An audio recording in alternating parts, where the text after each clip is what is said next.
سلام عزیزان خانواده سالیتارود، حالتون چطور عزیزانم؟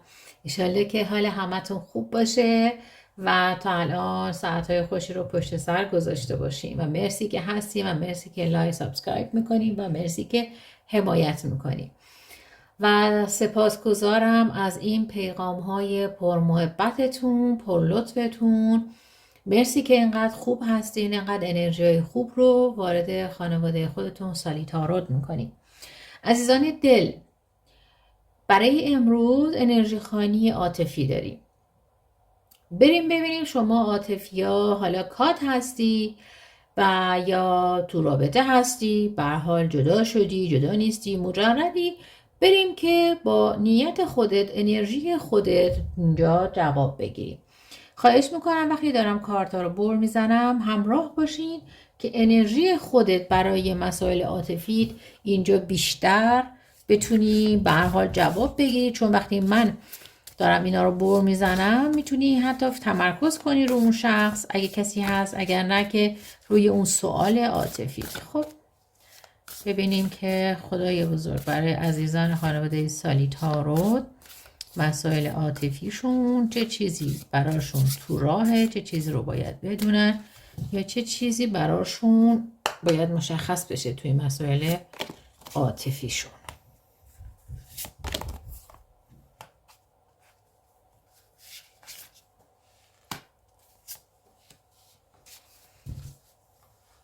عزیزان دل، اگر من تون براتون ویدیو نمیذارم، دم کریسمسه و من کارهای خیلی زیادی دارم، شما برام مهمین، برام ارزش دارین، ولی چون من از این راه کار نمی کنم و پول در نمیارم و به هر حال دوست دارم فقط با شما عزیزان فارسی زبان همراه باشم، با هم دیگه باشیم، این انرژی خانی رو داریم. اینه که من در هر وقتی که یعنی واقعا وقت باشه من براتون انرژی خانی رو میذارم با تمام وجود. شما برام ارزش دارین، برام مهمین و انشالله که وقت بیشتری باشه بعد بتونم براتون بیشتر ویدیو بذارم. مرسی از اینکه منو درک میکنید.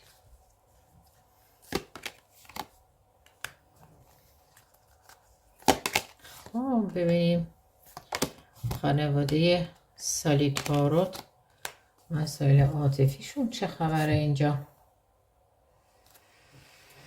دیگه انرژی خانی مفصل داریم برای عاطفی ها. ببینیم دیگه چه خبره دیگه. شما عزیزانی که رو مسائل عاطفیتون دارین فکر میکنین، حالا در هر شرایطی انرژی بفرست، فکر کن، یه حالا اگه مجردی میخوای بدونی و هر شرایطی که هستی، ببینیم که چه خبر.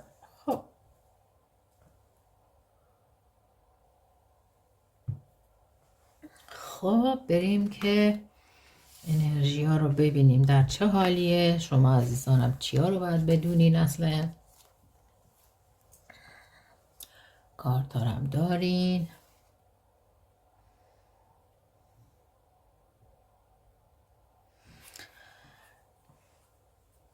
خب اینجا که خیلی شروع قشنگ و عالی داره بهتون میگه که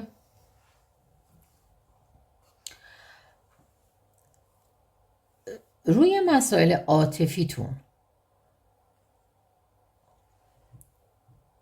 حالا اگه تو رابطه هستی ولی ازدواج نداری یا این رابطه رو نمیدونین که آخر رقابتش چی میشه، میگی من چند ساله تو این رابطه هم ولی نمیدونم تکلیفم بالاخره با این آقا یا با این خانم چیه یا اصلا هدفش رو من چیه.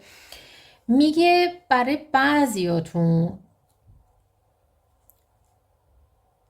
اینجا چون 2 تا جواب داده، من اینجوری براتون میگم که منو بگیریم.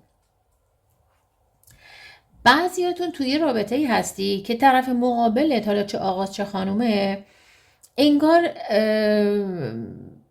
میگن که فکر میکنم درست دارم بگم ویری اخلاقش، یعنی یه روز دیگه قربون صدقت میره داره برات خودکشی میکنه، یهو میبینی یه هفته ازش خبری نیست، یهو میبینی که 2 روز میخواد ببینتت، یهو میبینی یه ماه ازش خبری نیست. پیش خودت میگی این دیگه چه مدلشه؟ این وقتی پیش منه احساس میکنم من خوشبخت‌ترین آدم روی زمینم.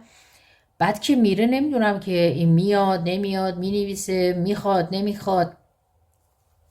مثل باد، اینجوری بهتون میگم، مثل باد که پنجره رو باز میکنی وارد میشه، نسیمش رو حس میکنی، خنکیش رو حس میکنی یا گرماش رو حس میکنی. بعضی از شماها توی رابطه هستین که دقیقا اون آدمی که باهاشی اینجوریه، انگار که توی رفتارش، توی برنامه شخصیتیش همیشه توی یک انرژی نیست. یه روز عالیه، یه روز عالی نیست. انگار ویریه، انگار که به حال و هواش بستگی داره. بعضیاتون میگه آیا این اصلا رابطه است؟ آیا اصلا این چی فکر میکنه؟ ولی خب میبینم از اونم خوشت میاد. یعنی حالا چه آقاز چه خانومه، از اون طرف مقابلت خوشت میاد. یعنی نیست که الان بخوای ولش کنی. من صحبت ول کردن رها کردن نمیگم، ولی داری فکر میکنی. حالا چرا طرف مقابلتون اینجوریه؟ بذار بهتون میگم فکر اون چیه. میخواد که برای تو مثل کتابیه که تو وقتی که نخونی این کتابو نمیتونی بفهمی داستان این کتاب اصلا چجوری شروع میشه چجوری تموم میشه، یا اصلا جریان این داستان و این کتاب، این قصه چی هست. خب ما همیشه کنجکاو میمونیم تا زمانی که بتونیم بفهمیم توی این کتاب چی نوشته. بعضی ها شماها تو رابطه‌ای که هستین، طرف مقابل، من صحبت نمی کنم بده، صحبت اخلاق میکنم. این اخلاقش اینجوریه که میخواد به شما این احساس رو بده که من همیشه نیستم. برای همین حتی اگه از تو خیلی هم خوشش میاد، دوست داره که در کنارت هم باشه، ولی مثل یه بازی، مثل یه هنرپیشه‌ای که ما تو فیلم میبینیم، نقششو داریم میبینیم ولی نمیدونیم آخر این فیلم به کجا میرسه. شما الان تو این فیلم هستیم با اون شخص و نمیدونیم بالاخره با این شخص به کجا میرسی. گاهی اوقات از قلبت میخوای که این شخص واقعا برات مشخص بشه، میگی دروغگو، خیانتکاره، منو میخواد منو نمیخواد، در چه حالیه. خواستنش رو من دارم اینجا میبینم، ولی این ولی رو که من دارم، این ولی اینی که طرف مقابلتون یه مقدار یا از خودش راضیه یا ترس اینو داره که اگه شما بدونی احساسش رو بفهمی یا بهت بگه، شما دیگه براش اون احساس رو نشون ندی یا جذابیتی رو نداشته باشه واسه، یا اینکه میگه خب این میدونم که حالا منو میخواد دیگه، یه همچین حالتی میگه. طرف بعضی از شما، حالا چه خانم حالا آقاه، شما خودتون دیگه ببینید، میگه رو این موضوع میخواد تو رو همیشه کنجکاو نگرت داره که بهش فکر کنی.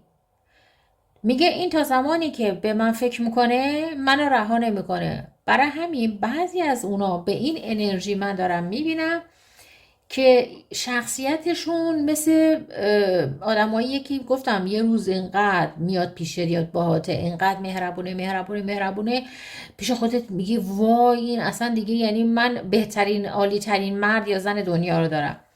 وقتی که دروا میکنه میره یا از هم خداحافظی میکنین، دیگه نمیدونی که فردایی هم هست، پس فردایی هم هست، یهو میبینی ازش یه هفته خبری نیست، یهو میبینی 10 روز خبری نیست.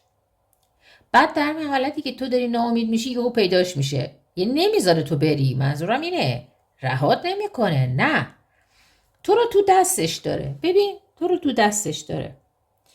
یه دونه از این چراغای جادو داره که این میگه انگار بلده، انگار حرفه‌ایه، انگار بلده چیکار کنه که بتونه تو رو تو دستش داشته باشه و تو هم تو دستش داره. نمیخواد تو رو از دست بده، اینا حواستون باشه. اون نمیخواد شما رو از دست بده، میخواد شما رو داشته باشه. ولی این مشکلی که الان اینجا من میبینم، این مشکلی که نمیخواد خودشو نشون بده که بهت احساس داره، از تو خوشش میاد یا حتی تعریف بکنه ازت. من نمیبینم. مثلا شاید خیلی آدم خوشگلی، خوشتیپی، جذابی هستی، با سوادی، با هنری، خیلی چیزهای برجسته‌ای داری، شاید خیلی چیزهای جالبی داری، ولی انگار مثلا از این طرف احساس میکنی چیزی نمیگیری. میگه بابا من هر کسی بود به هم مثلا میگفت آره چشات خوشگله، نمیدونم موهات قشنگه، مثلا فلان کردی. این کار یه جوریه من همش باید سعی کنم ببینم این تو مغزش چی میچرخه، ولی نمیخواد شما رو از دست بده، میخواد احساس میکنه شما رو اینجوری میتونه داشته باشه. حالا بعضی از شما که توی این شرایط هستین، من اینو بهتون بگم، طرف مقابل دوستت داره، طرف مقابل دلش میخواد که در کنارت باشه، ولی حالا باید ببینین که اون چه تجربه هات رو تو زندگی کسب کرده، چه شکست هایی رو داشته که به این نتیجه رسیده که باید این بازی رو با شما داشته باشه. باید باهاش حساب کتابتون رو یکی کنیم، بگی بابا جان منو میخوای از این قرتی بازی رو بیا بیرون، یا رومی کن یا زنگی کن. ببینید من اینجا دارم قشنگ میبینم انرژی رو، دارم قشنگ میبینم. ببینید میگه که باهاش چی میگن، سنگاتو یک پا بکن، یه چیزای مثالای ایرانی هست که میگه واقعا بشین باهاش حرف بزن، ببین من تو رو میخوام، تو هم منو میخوای یا نمیخوای. این نمیشه که ما یه سال اینجوری هستیم با هم 2 روز خوبیم عالیه، بعد یهو اصلا یه هفته خبر نمیاد، بعد میگم خب بس این براش من اهمیت ندارم.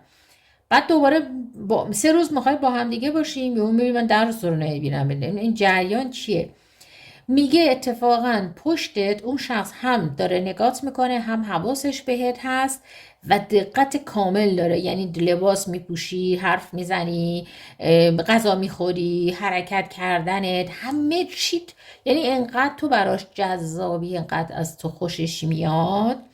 حالا اخلاقای عجیب غریب داره بذاریم کنار، ولی از تو انقدر خوشش میاد، توی حالت جستی که داره، یا یه مقدار شاید خشم بزنه، شاید یه مقدار سرد بزنه اخلاق، شاید یه مقدار از خود راضی بزنه، من اینو نمیبینم که آدم بدی باشه. یه مرز برای خودش گذاشته ولی داره پشت انگار حواسش بهته، یعنی تو رو نمیخواد از دست بده. ببین عزیزم، اگه شما حتی اونایی که کات هستی، کاتیا، اگه تو کات هستی، طرف مقابلت یه آدمیه که میخواد که تو یعنی به این انرژی بیای که اون اولین آخر مرد یا زن زندگیت باشه. یعنی اینجوری بهت بگم، بعضی از شما کاتیا به خاطر بلا تکلیفیتون انگار که اومدی کنار، فعلا نمیدونی که با هم نیستیم، این چی رابطه ای بود. میگه این رابطه برای بعضی از شما که کات هستی مشخص میشه، برات مشخص میشه که اصلا این رابطه است یا فقط یه هوس بوده و یه سرگرمی بود چند ساعت با هم دیدار و ملاقات بکنی. اونایی که براتون میخواین توی رابطه مشخص بشه، جواب این رابطه برات هست. کاتیا برگشت هست. البته برای من اینجا که انرژی میگیرم، خیلی از شما اگه منتظر برگشت هستی یا پیغام هستی، این موقعیت برات پیش میاد، یا اون شخص انگار به این قدرت میرسه، انگار خودش رو پیدا میکنه، میبینه ای بابا من بدون این نمیتونم، دلم براش تنگ شده، اصلا عکسش رو نگاه میکنم دلم براش قش میره، نمیدونم صداش که پیغام گذاشته میشنوم وای دلم براش تنگ شده، برمیگرده. خب برمیگرده. ببینید حتی اگه کات هستید هم با هم قهرین رابطه نداری، داره کنترلت میکنه ها، حواسش بهت هست، حتی شاید پشتت هم بیاد ببینه تو کجا میری، با کی هستی، چی هستی، میخواد که تکلیف خودش رو بدونه. و اگه تکلیفش رو بدونه که تو وفاداری، تو فقط با خودشی و عشق صادق و درسته، این شخص میخواد بیاد که همه چی رو کنه برات، یعنی بهت بگه دوستت دارم، دلم میخواد باهات باشم، تو بهترینی، زیباترینی، عالیترینی. و بعضی از شماها براتون انگار که یک موضوعی که تو رابطه عاطفیتونه رو میشه، یا طرف مقابلت بهت میگه بعضی چیزایی که باید بدونین، بعد میفهمین. بعضی رابطه هاتون انگار حس میکنی که توش یه چیزی بسته است، سر در نمیاری، ولی میگه که هیچ مسئله ای نیست، نشین زیاد قصه بخور. فکر کن برای شماهایی که تو مسائل عاطفیتون یک دری بسته است یا یک شکی هست، همه اینا میاد بیرون، صحبت میشه، رو میشه، و شماها باید یه چیز رو در مسائل عاطفیتون واقعا سفید و سیاش رو بفهمید.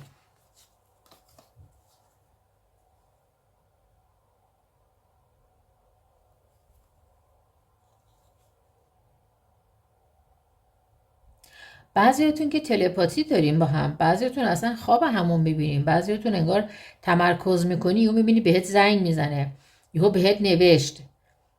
یه حالتی بعضی از شماها میتونم بگم جفت روحی هستین که اصلا یعنی به هم فکر میکنین، انگار حسش میکنی، انگار حس میکنی یهو ضربان قلبت، و حس میکنی انگار یهو داری میبینیش. و بعضیاتون من دارم اینجا قشنگ میبینم که جفت روحی هستین، اصلا یه انرژی رو با هم دیگه دارین که اصلا وقتی که شما از هم فاصله دارین همدیگه رو حس میکنین.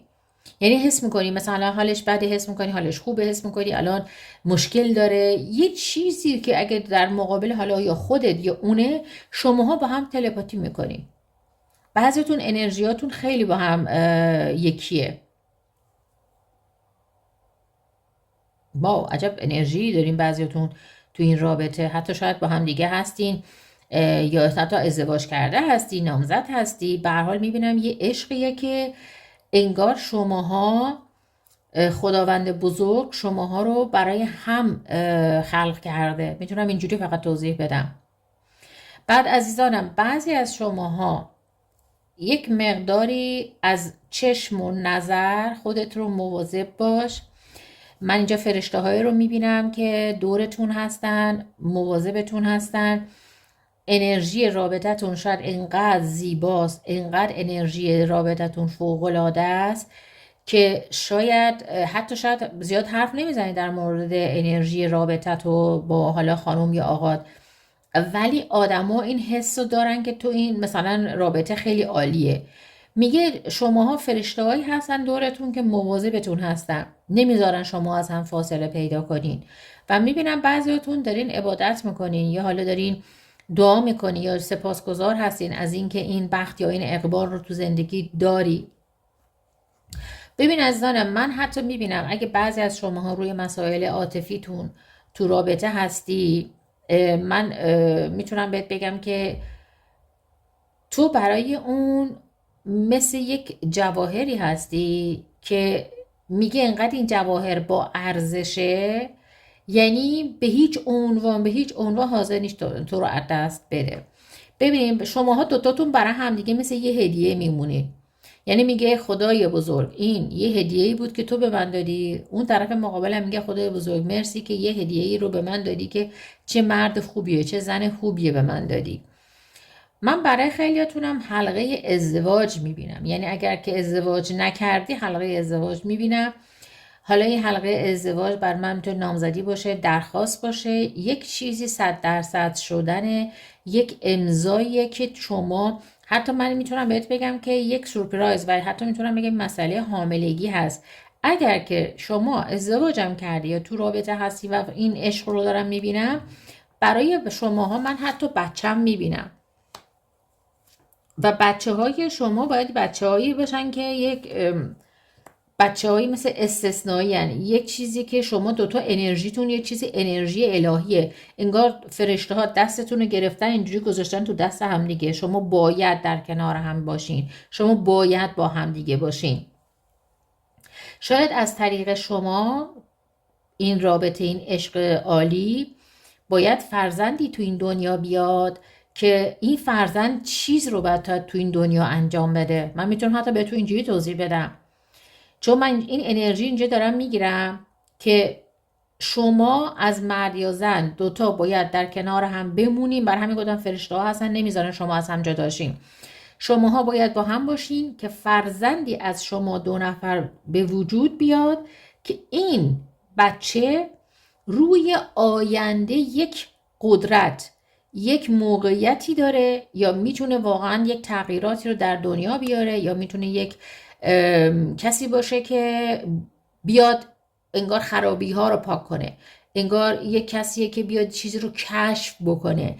یک بچه باید از شما به این دنیا بیاد که یک چیز استثنائیه. برای همین از شما دوتا باید این فرزند به وجود بیاد. برای همین شما همیشه باید در کنار هم بمونین. و من اینجا میبینم که هیچ قدرتی، هیچ انرژی نمیتونه شما رو از هم جدا کنه، چون فرشته ها دورتون رو گرفتن. واو عجب انرژی.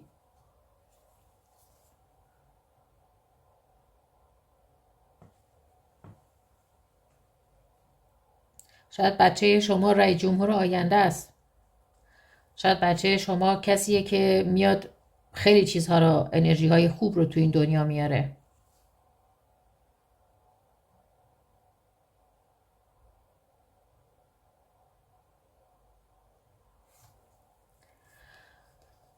عجب انرژی های عالی دارین.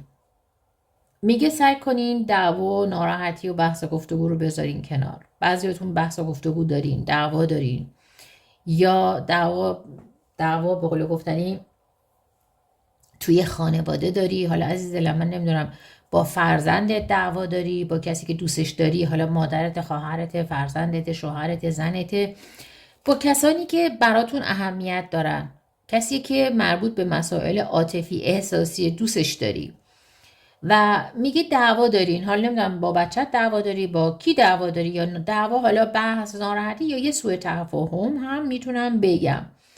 ببینین حالا اگه بحث و گفتگو شده، سوء تفاهمه، یه چیزی که مربوط به فامیله و من اگه اینجا برات فکر دینی که چی میشه و خیلی ناراحت هستی، بعضیتون سر یک قهری که مربوط به کسی میشی که برات خیلی مهمه. گفتم میتونه حالا عشقت باشه، عشق میتونه فرزندت باشه، عشق میتونه مادر، خواهر، فامیل، یا مرد یا زنت باشه. اینو دیگه خودتون ببینین کیه. ناراحتی و خیلی انگار دلتنگی انگار آدم گریه بکنه، دلتنگی بکنه، حالش بده. ولی من میگم بهت به زودی زود از اون شخص خبر میاد. حالا 4 روزه، 4 ساعته، تا 4 هفته است، تا 4 روزه، و حتی میتونم روی تاریخ مثلا میگم 4 ماه دیگه است، یه همچین حالتی میتونم بهتون بگم. باید این رابطه دوباره وصل بشه. بعضیاتون هم دارین عبادت میکنین، یا در ماه کامل که ماه کامل دارین با نیروهای ماه کامل دارین کار میکنین. من میبینم باید براتون یک جام موفقیت. این جام رو چیه؟ مجردی میخوای کسی بیاد تو زندگیت که بچه داری، بچه تو قبول کنه، مشکل درست نکنه، یا با تو ازدواج کنه، حتی بچه تو رو قبول کنه، برات میشه. یا میگه که اگه تو هر کسی که قهر هستی و دوستش داری، یا روی مسائل فامیل دعوا، ناراحتی، مشکل، درگیری پیش اومده، سوء تفاهم پیش اومده، این درگیری میره کنار.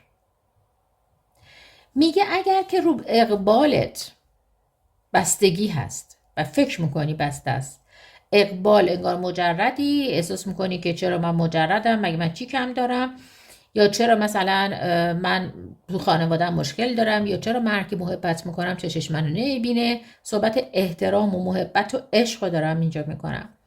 بعضیاتون فکر میکنین که عشق به هر کی میدی انگار یه طرف است، برگشت نداره. محبت میکنیم انگار میگی وا من دستم نمک نداره. به هر کی وفاداری میبینی جلو دروغ و خیانتکار در میاد. بعضیتون این انرژی دارم اینجا میگیرم. ولی قراره برای شما دری باز بشه که این در روشنایی کائناته. انگار که در بهشت باز بشه. بعضی از شماها شاید باید تجربه ای رو تو زندگیتون، حالا هر کی به یه نوعی تجربه هایی رو باید میکرده که قوی تر بشه، آگاه تر بشه. و الان برای بعضی از شما این موقعیت پیش اومده و موقعش میتونه برای شما خیلی نزدیک باشه که یه چیزی انگار حتی شاید فرزندت قدرتو نمیدونسته، انگار مادرت قدرتو نمیدونسته، یا تو قدر مادرتو نمیدونستی. حتی میتونم اینجوری بهتون بگم انگار کسی شوهرت قدرتو نمیدونسته، زنت همینجوری.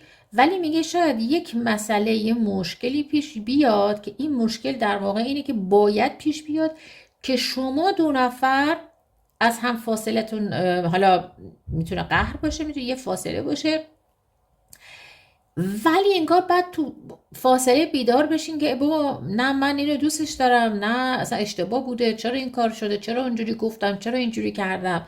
انگار این فاصله شما دوتا رو بیدار کنه. اینجوری میتونم توضیحتون بدم. بعضی دعوا یا ناراحتی یا بحث گفتگو به معنی اینی نیست که چرا ما بدیم یا اون خوبه. نه، یه چیزایی پیش میاد که اتفاقا پیش اومدنش باعث میشه که ما بیدار بشیم که طرف رو چقدر میخوایم، چقدر ارزش داره برامون، چرا اصلا اینجوری شد. بعد پی اون موضوع بریم که بتونیم موفق بشیم به رابطه بهتری. برای بعضی از شماها که اگه تو این انرژی هستین، حالا رو فامیلت، رو بچت، رو شوهرت، رو هر چیزیه، من میبینم که موفقیت به دست آوردنه. یه چیزی رو برنده میشی تو این رابطه عاطفیت. حالا هر کی که هست و تو داری بهش فکر میکنی، تو از این رابطه عاطفیت، حتی اگه بحث، ناراحتی، یک کدورتی پیش اومده، یک فاصله پیش اومده، من میبینم که دوباره آشتی هست و من یک پیغام خیلی زودم براتون میبینم. بعضتونم تو ماه کامل دارین ریتوال میکنین، مراسم هایی رو دارین انجام میدین که من میبینم بعضیتون خیلی هم قوی هستین. از نظر انرژیت خیلی بالاست.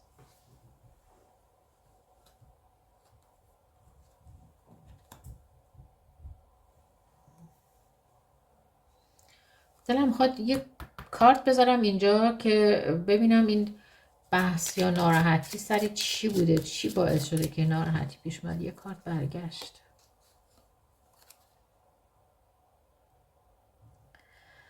خب دعوا مرافعی که شماها با هم داشتین یا کدورک که پیش اومده، انگار یک نفر فکر نمی‌کرده شما رو از دست بده. اینجوری بهت بگم، حالا مادرت، خواهرت، بچت، عشقت، زنت، حالا هر کیه. خب این هست دیگه. من بهش مثلا محلم ندم هست، ننویسم هست، حالشم نپرسم هست. یه همچی انرژی رو اینجا رو به من میده. انگار طرف مقابلتون خیلی گارانتی شده بود که شما هستی. یعنی هر اداعتواری هم در بیاره شما بلش نمی کنی، هستی. الان ببین چقدر ناراحته. این چقدر ناراحته، نشسته داره به شما فکر میکنه که چرا این مسائل پیش اومد، اصلا چرا اینطور شد. داره فکر میکنه چرا. گفتم بهتون، ببین چقدر جالبه، گفتم بهتون باید این فاصله میافتاده که بیدار شه اون شخص، انگار به خودش بیاد. انگار نه که مامانمه، خب مامانمه دیگه، مامانم منو ول نمیکنه، بابام دیگه منو ول نمیکنه، شوهرمه یا زنمه، نمیدونم. نه، اشتباه کردی، دل کسی رو شکوندی، ناراحت کردی، یا یه چیزی گفتی، حرکتی کردی که درست نبوده، ولی الان این فاصله داره اون شخص رو بیدار میکنه که به شما فکر کنه و اشتباهات خودش رو بیاد به زودی بدو بیاد اینجا بهت بگه که من اشتباه کردم. حالا شاید اینقدر مثل من نگه بیام اشتباه کردم، ولی یه جوری بخواد برگرده و اشتباهاتش رو درست بکنه. خودش داره فکر میکنه که من چه کارهایی رو کردم که مثلا اون شخص، حالا مثال مادرم دیگه، مثال حالا من هر چقدر با مادرم محبت نکنم، من مادرمه، یا مثلا من به شوهرم به هر روز 24 ساعت قرم صدقه میکنم، شوهرمه دیگه، ولم که نمیکنه، یا زنم همینطور. ببین اینا رو من بهتون میگم که خودتون ببینید طرف مقابل کی میتونه باشه. ولی بعضی اوقات یک فاصله ما بین دو نفر این باعث این انرژی رو میاره که باعث بکنه، مجبورت بکنه که فکر کنی و به اشتباهاتت پی ببری. ولی من میبینم که طرف مقابلتون میاد، حالا هر کی هستش، هر کیه، تو با هر کسی مسئله داری برمیگرده. من بهت گفتم و اینم بخواستم بدونم چرا اینطوری شده. میاد طرف مقابل داره فکر میکنه به اشتباهات و مسائلی که پیش اومده، دوستت هم داره، دلش هم برات تنگ شده و الان داره به اشتباهات، به مسائل فکر میکنه. برگشت هست، خبر هست، تلفن هست. به هر حال ان که خوشتون اومده باشه از این انرژی خالی عزیزان، و مرسی که لایک میکنین، سابسکرایب میکنین، مرسی که پیغام های پر انرژی و پر محبت میذارین. ان که همیشه موفق باشین، سلامت باشین و براتون بهترین ها رو از خدای بزرگ آرزو میکنم. تا انرژی خانی بعدی همه شما رو عزیزان رو به خدای بزرگ میسپارم. خدا نگهدار.